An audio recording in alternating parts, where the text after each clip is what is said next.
Olá pessoal, me chamo Carlos de Oliveira Júnior, na internet utilizo o codinome Vamos e sou estudante do doutorado na UFRJ no programa de pós-graduação em artes visuais na linha de poéticas interdisciplinares. Hoje a gente está aqui para falar de arte de código aberto. Primeiro eu queria situar essa pesquisa no contexto que ela se encontra. Na minha pesquisa eu estou discutindo o código enquanto uma estratégia para promover a autonomia humana diante da tecnologia, através da criação das ferramentas digitais. Primeiro, o código que eu estou me referindo é um código que a gente utiliza para instruir os computadores a como operar. Aqui a gente vai falar de um código utilizado com fins criativos. O código aberto, ele tem uma herança que vem da cultura hacker, que passa pelo movimento pelo software livre e que desencadeia no Creative Commons. Então a gente tem uma rede de pessoas que se dedicam a construir esse sistema. Então nos anos 2000 a gente tem a criação do Git, que é um sistema de versionamento de código que permite que várias pessoas manipulem o mesmo código simultaneamente. Então aqui a gente tem um diagrama que ajuda a compreender como essa dinâmica acontece. Cada linha ela representa uma versão desse código e cada bolinha ela representa uma contribuição desse código. Então, aqui a gente poderia ter a versão original e uma pessoa faz uma contribuição nesse código que pode ser de natureza diversa, como correção de um problema, melhoria de uma performance, e ela devolve essa contribuição para o original. Essa contribuição ela pode fazer parte de outras versões também. Isso tudo se relacionando dessa forma bastante sofisticada. A arte feita em código é uma arte que utiliza o computador como meio criativo e expressivo através da manipulação do código. Isso é feito desde o surgimento dos computadores na década de 50 e 60 por pioneiros da arte computacional. Aqui no Brasil a gente tem o pioneirismo do Valdemar Cordeiro. Nos anos 90 e nos anos 2000 a gente tem aí uma nova geração desses artistas que vai se beneficiar da internet. Nesse momento a gente ainda tinha a criação desses códigos utilizando ferramentas de código fechado, ou seja, plataformas que não disponibilizavam seu código, tais como Flash ou Java, mas também nessa década a gente começou a criar as próprias ferramentas que viriam a ser as ferramentas de código aberto que essa geração seguinte começaria a usar, como é o caso do Processing. Mas mais do que isso, essa geração nessa década já compartilhava esse código na internet. E esse compartilhamento permitiu difundir essa prática e construir uma comunidade internacional de artistas programadores.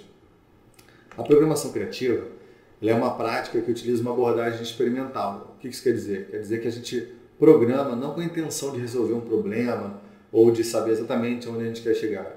É uma intenção muito mais livre, muito mais aberta a acolher essas descobertas que a gente tem ao longo do processo criativo. Então esse termo ele surge com John Maeda, ali nos anos 2000, e ele diz: não é uma ferramenta, é uma nova maneira de se expressar. Recentemente eu tive a oportunidade de perguntar para a Winnie Sun, que junto com o Jeff Cox lançou esse livro Aesthetic Programming, e nesse livro ela traz a abordagem do pensamento crítico junto com a da programação criativa. Eu perguntei para ela como é que se daria essa relação, ela me responde: imagine programar não apenas para se expressar. Através da programação podemos pensar como as coisas estão estruturadas. É uma ferramenta para o questionamento. O que eu acho interessante é que o John Maeda já parecia estar respondendo a alguém. Não é uma ferramenta, é uma forma de se expressar. A Winnie Sun parece estar respondendo o John Maeda. Não é apenas uma forma de se expressar, é também uma forma de entender como as coisas estão estruturadas. Acho que a ciência, tal como ela permite que a gente construa essa conversa, esse conhecimento que vai se construindo ao longo da história. Então aqui a gente tem um bom exemplo disso.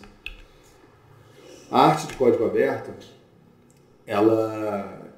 na literatura que eu procurei, eu encontrei o Castells falando em 2001, nesse livro A Galáxia da Internet, que a arte de código aberto ela seria uma nova fronteira da criação artística.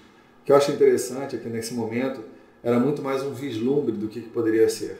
A gente tinha ali a cultura hacker, a cultura do it yourself e a net art, ou seja, várias expressões já dessas possibilidades de uma arte de código aberto.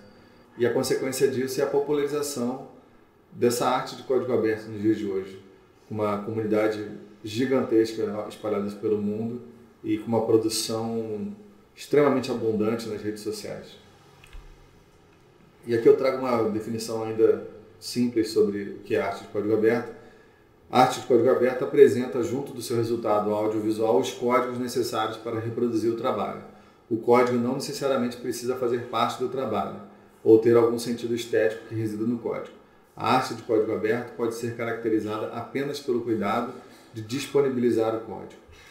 E para começar a tatear um entendimento sobre o que isso quer dizer, eu fui na plataforma de programação criativa conhecida como Open Processing, que é uma espécie de rede social onde você só pode compartilhar essa arte feita em código. Então eu fiz um recorte aqui dos sketches, que são essas artes feitas em código, dos sketches mais curtidos. E aí, para entender sobre um pouco dessa dinâmica, eu fiz uma ferramenta que coleta os dados através da API da plataforma do Open Processing e organiza esses dados de forma que eu possa analisar um pouco mais a dimensão do reflexo dessa arte de código aberto.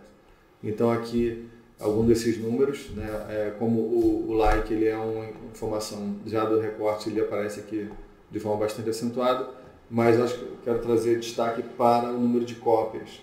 Essa arte ela foi copiada mais de 300 vezes utilizando a plataforma, essa 864 vezes, essa 350. São números bastante expressivos. E aí, posteriormente, eu fiz esse esforço para entender, e também de uma forma poética, um pouco mais esses números. Então aqui no centro a gente tem o artista, na cor branca, mas que realizou vários comentários no trabalho. Em azul, as pessoas que copiaram, as pessoas que curtiram e as pessoas que seguem esse artista. E aqui é interessante perceber que muitas das pessoas que copiaram esse trabalho ou que curtiram esse trabalho, elas não seguem esse artista. A maioria delas provavelmente não conhece o artista que realizou esse trabalho. Esse é um fenômeno que eu já acho interessante, porque ele propõe um entendimento de que a obra ela se difunde de uma forma muito orgânica, desprendida do autor. Aqui o outro sketch, ele tem menos seguidores, esse artista, mas ele teve muito mais cópia. Queria mostrar para você um pouco sobre o trabalho dessas pessoas. Então aqui a gente tem o Jason Lab, que criou o Frozen Brush, que ele se comporta dessa maneira. Um pincel congelado.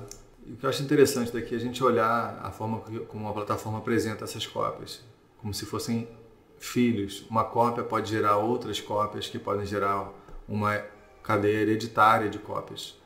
E essas cópias elas vão influenciando outras pessoas. Realmente são sketches que tem aqui um número de cópias bastante acentuado.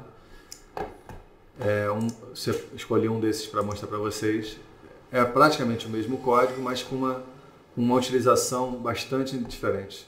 Então aqui é interessante perceber como que esses códigos são utilizados de formas imprevisíveis, de formas não imaginadas pelo autor, pelo original. Quando eu coloquei o endereço desse trabalho na internet, eu encontrei algumas coisas interessantes. Aqui uma proposta de projeto final do estudante Rashid Aziz no NIU. E esse sketch aparece como uma das principais referências. Ele diz que pretende construir uma instalação interativa onde a mão controla esse pincel. E aqui tem um pouco do processo. E aí você vê no resultado que é uma estética que se parece bastante com o Frozen Brush. E a gente vê aqui novamente um desencadeamento bastante interessante desse trabalho. Também aqui um estudante do Golan Levi, na disciplina dele, de arte computacional. E aqui esse estudante faz um relato muito interessante como que esse sketch ajudou ele a compreender as possibilidades de uso criativo da programação. E eu fecho com um pouco dessas observações que a gente fez. Que o código aberto altera as formas de se relacionar com a cópia ao possibilitar que outras pessoas criem variações do trabalho original, possibilitando imaginar e difundir a arte feita em código dentro de um paradigma de colaboração. Criar um trabalho de arte nesse contexto é estar aberto a uma vida própria do trabalho, que estará em contato com uma comunidade ávida por estudá-lo e alterá-lo. É isso, gente. Muito obrigado. Espero que vocês tenham gostado. Estou aqui à disposição para a gente conversar.